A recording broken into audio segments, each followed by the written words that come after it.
Good Thursday morning to you all. Hopefully you guys are doing all right. We got a Watchmen update here. Protests and riots breaking out on the streets of Tanzania after their political leader is jailed and the government imposing curfews out there. Also, the battle for Rio's streets down in Brazil is over for now, but the casualties are many. Hurricane Melissa hitting Jamaica. It's bad. We'll get you updates on that. And the states, about half the states have sued the Trump administration to fund food stamps. Not sure how that's legal, but okay. And the United States is moving to pull U.S. troops out of Europe, saying Europe must defend Europe themselves. President Trump gets a bona fide crown, no joke, an actual crown, and the latest on what stores are going to be doing for November 1st, and some practical tips for staying safe at the store. We got that and a whole lot more. Let's get into it. Welcome to the Poplar Report. I'm Steve Poplar. I'm an accountant by trade, and these are your updates that you guys are sending in from all over. If you have something to share, make sure you use the word update somewhere in your comment. That does get it to the right place. We do want to thank our sponsors, Genesis Gold Group. They help people with retirement accounts. If you have an IRA, a 401k, and you want to move some or all of that over into precious metals. If you want physical coins that you can hold in your hand, that's what they do. So no promises of precious metals, but actual precious metals that belong to you. And when you take a distribution out of your retirement account, they actually just package them up and send them to you. So if you want to find out more about that, see what the fees are, that kind of thing, there's no obligation to move forward. They actually will provide you some free materials, free books, and answer your questions. There'll be a link at the end of the video. All right, 132 people did not survive the police raid in Rio. 2,500 officers raided cartel areas of the city, and firefights, tanks, just helicopters and drones, everything the whole city just exploded. And not only that, but after the police raid was over, then the cartels started hitting police posts and also attacking civilians throughout the city. No word on how many casualties from the counterattacks or the responses from the cartels. It's an actual war zone. I know some of you guys were kind of like, war zone? I don't know. Yeah, that's what happened in Rio. It was absolutely off the charts. We haven't seen fighting like that in a major city in quite some time. Hopefully the worst of it is over now. Hurricane Melissa landed in Jamaica, and we're now getting videos, drone footage, and they're now doing damage assessments, but it was just devastating. The United Nations is quoted saying the destruction is at levels never seen before. Damage assessments are showing from drone footage most houses, most buildings having their roofs torn off, and a whole lot of the houses absolutely destroyed. Their airport terminal was flooded and severely damaged. You just go through it. Hospitals underwater, hospitals severely damaged. This is the type of critical infrastructure that should not be damaged in a hurricane, and yet it absolutely was. They were already quite poor there, and this has just made things so much worse. All right, Tanzania, a country in Africa, for those of you who don't know where that is, just south of Kenya. People have taken to the streets there in mass protests against police brutality. The previous day, there was protests about the election and corruption related to that. Basically, one of the main political parties, main opposition party, actually boycotted the election and protested instead because their leader was locked up for treason. That's what the government said, treason. Does that sound familiar at all? You just tell me if that sounds familiar. So they protested, and the police attacked them, and causing many casualties amongst the protesters. Peaceful protest, and so Second day, let's just say not so peaceful protesting because they were out there to hold the police accountable for the atrocities that they committed the day before. And, you look at what these protesters are demanding. They're demanding not having political prosecutions of opposition party members. They're looking for free speech. That doesn't come with people getting locked up, and they want transparent elections. Yeah, they sound like horrible people, don't they? Asking for basic human rights, and yet they've been denied them, and the government has instead imposed a curfew to stop these protests across the country. We'll see what happens next with that. All right, 25 states have sued the Trump administration over the food stamp freeze. These states are suing the Trump administration to reimpose funding for the food stamps. It's just like President Trump wants to have funding for the food stamps, but he's not allowed to by Congress. He did a little bit of an end run around raiding some accounts in order to get the military paid, and of course Democrats threw a hissy fit over that, and now they want to sue the Trump administration to do the same thing for food stamps that they said he couldn't do for military pay. So if that makes sense to you, okay, but starting November 1st, SNAP benefits are supposed to be suspended because they just don't have any money to send out. There is an emergency funding there's money for emergencies, but it's designated by Congress not to be used on a budget shutdown, but rather to be used for like storms and those type of things. So yeah, we'll see. I think that if the court says he has to spend the money, I think President Trump will actually be relieved to be able to do that. But this is all political posturing at the cost of real Americans. I have heard numbers out there that only 18% of food stamp recipients are actually American citizens, but I don't know if that number is accurate. But here's the thing. Nobody actually knows the answer to that question. How about that? That's a fun one.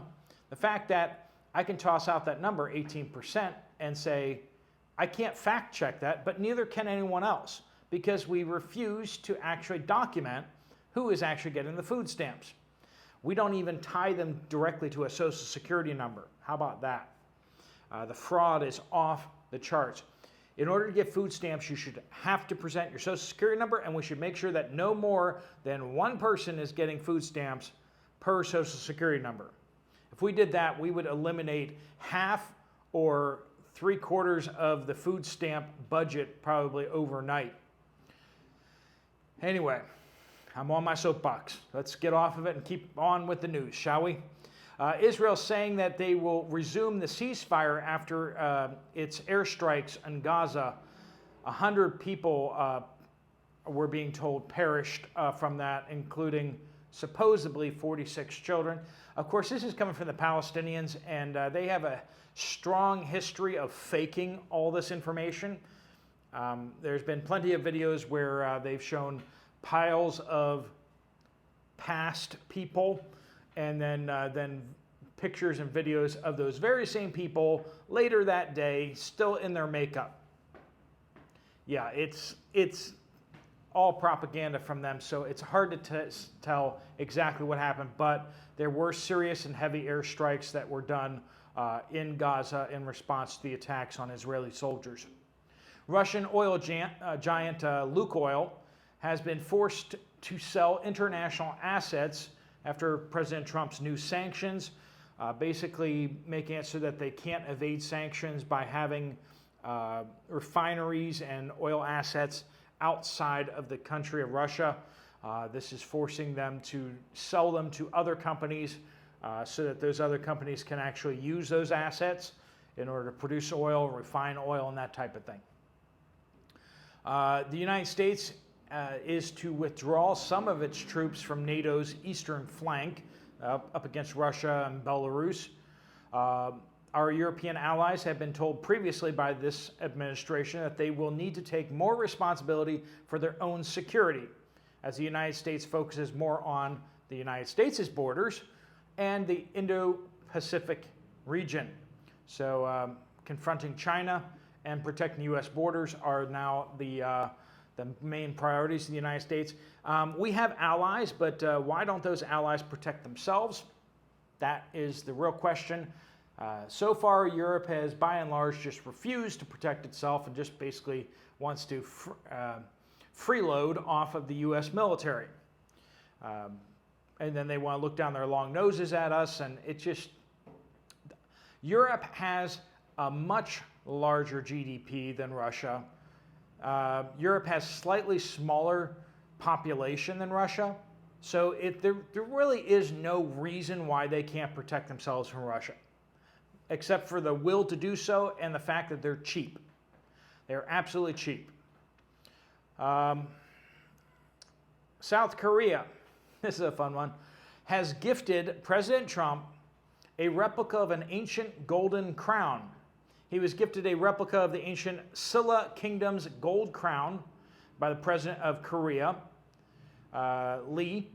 Also awarded Trump the Grand Order of, I don't know if I'm going to pronounce that right, Mugunghwa, Korea's highest honor, marking the first time a U.S. president has ever received it, symbolizing the strengthening Korea-U.S. ties.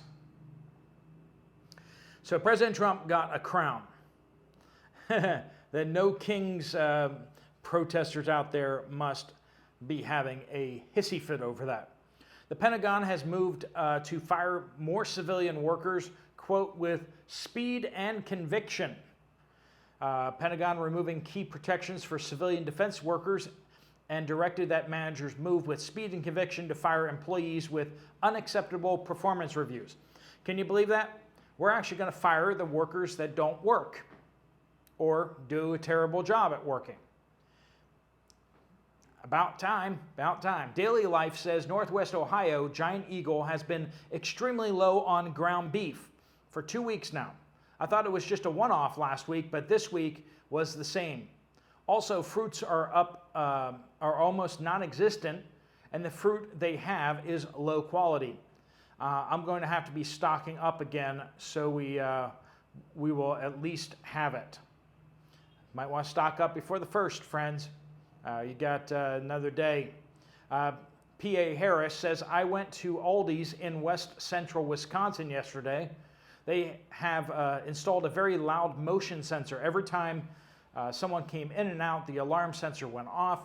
I did ask the checkout why that was installed. She said that the store needs people to know that they're being watched. That's an Aldi. They're getting shoplifters, you know what I'm saying? Starseed says, I'm here in Queens, New York, and spoke with the Stop and Shop manager this morning.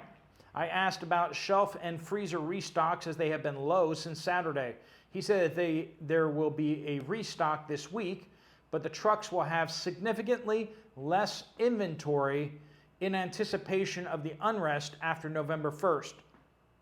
Stop and Shop is reducing their inventory so it doesn't get shoplifted. Be aware, this is what these companies are doing. He told me if there was anything I needed to buy now and I didn't see it somewhere, he would check the stock room. Frozen vegetables were scarce, but I found what I needed. Heavy cream was non-existent. Eggs were low, and pasta and rice were very low. Top off your preps now, particularly things that are shelf stable, because that's the first things that people are going to be going to for them to stock up. Of course, you shouldn't be stocking up 24 to 48 hours before a disaster. Please be stocking up all the time whenever you have the chance.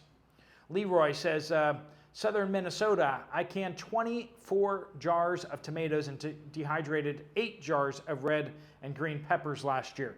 This year, tomato plants 4 feet plus tall. That was last year. Same with the good, healthy pepper plants last year. This year, the tomato plants were wimpy. Only 5 tomatoes. Peppers produced 6 small peppers And the beans, no bean growth was bigger than a coloring crayon. Most were not worth harvesting. The potatoes rotted in the ground and the squash didn't pollinate. A lot of people having very bad results from their gardens this year. And a lot more stuff happening in the sky this year than normal too. It's like we're being poisoned, friends. Lovely says, Tucson, Arizona, went to Safeway this morning. No fresh green beans, no fresh carrots. Management wasn't sure when they would even be getting any. That's concerning. They're supposed to know stuff, right? Demi says, I pick up food from a food bank every other week for a boy who is autistic and can't drive. This week, the lady said that they had 112 more cars come through than 2 weeks ago. Most of the new ones don't even speak English. It took 2 times longer to get through the line for pickup, and we got about half the food. This is difficult for the American people who really need it. Daniel says, in North Texas, high winds. We lost power all day long in Red Oak. It was out for 2 hours, but it's all over North Texas. Strong winds knocking out power. Tony says, I'm starting to see signs at some stores here in southern Indiana saying that if you pay for items in cash, they're going to round up the price to the nearest 5 cents due to pennies going out of style. And there may be a shortage of $10 bills as well. I've only been handed about a dozen of them since 2020. It's just easier for cashiers not to deal with tens, honestly. So a lot of places train their employees not to use tens. Sherry says, Tulsa, Oklahoma, went to Costco last night to pick up a few things before the craziness starts, and they had no bananas. Yes, no bananas at all day. Kenneth says, with the coming possible severe winter and power blackouts, along with the dairy situation, I have a solution to milk. At Walmart in the baking aisle, they have shelf-stable milk. This milk will last about a year and has to be cooled when opened. They have whole 2%. The cost at my store in Memphis is $2.98 a carton and tastes pretty good. Half gallon of bottled is $2.34. You can also get canned stuff. I like canned stuff. You just mix the canned condensed evaporated milk with 50% water, 50% canned milk, and it tastes pretty good.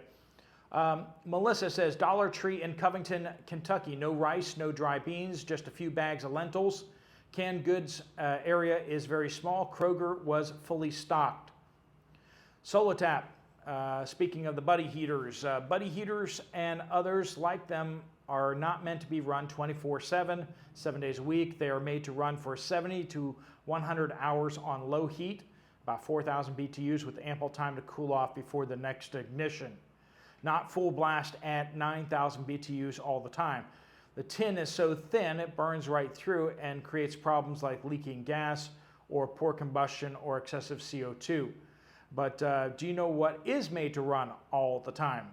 Blue flame heater fireplaces or ceramic heater fireplaces. They are amazing, especially the direct vent ones.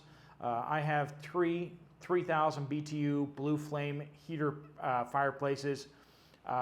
If the power goes out, I don't have to worry about heating the house, garage, coop, fish house, or greenhouse. As long as I have gas, I'm golden. I can pick and choose what needs prioritizing for our heating needs. Yeah, so if you're going to be long-term heating, definitely make sure you're not using just the buddy heaters. That's not a primary source. It's a backup source to get you through a storm or two until you can get things sorted out. But a lot of folks in North Carolina up in the mountains are needing something more robust. Minnamus, I guess. I shop at different stores in Louisville, Kentucky. The atmosphere is different in each store and the customers as well. I'm not particularly worried about this, but I have some tips for people who are about safety when you're shopping. Don't park next to a shopping cart, Carol. You can be wedged in there and people can block your exit in different scenarios. So don't park next to a shopping cart thing. I keep a baseball bat in the back of my car. It won't help you if someone has a boomstick, but it may help you in some situations. It can scare off people without you threatening to use the boomstick, right? Discuss with your family if this is a good option. It might be better to let somebody just take your groceries or the money in your pocket than be assaulted. People may not rob you, but they may come up to you and say, I don't have a way to get home. I lost my job. I'm hungry, or I need to feed my baby. Depending on the situation, you might be able to help by keeping a small bag of canned goods to give them in the back of your car or on the front seat. Stay calm. Watch out for people who are trying to distract you. Also, consider making smaller trips or bigger ones when the bagger will offer to help you, or if you have other people that can go with you. Consider whether the self-checkout registers work well or not. Lately, I found that Walmart self-checkout registers are undercharging, and that means multiple interactions with the cashier who has to go back and look at the video screen. This can delay you or other people needing the cashier's help. Meijer has register-related problems less often than Kroger, I found, but this may be specific to the local area in Louisville. All right, hopefully that is helpful to you guys. If you want to get some more information from Genesis Gold about what you can do with your retirement account, there's a link right there on the screen. Just tap it, fill out your information, and they'll get in contact with you, and you can ask them any questions you want. If you want to check out another video from this channel, there's one right up here. I'll see you over there, or I'll see you guys later. Steve Poplar of the Poplar Report out.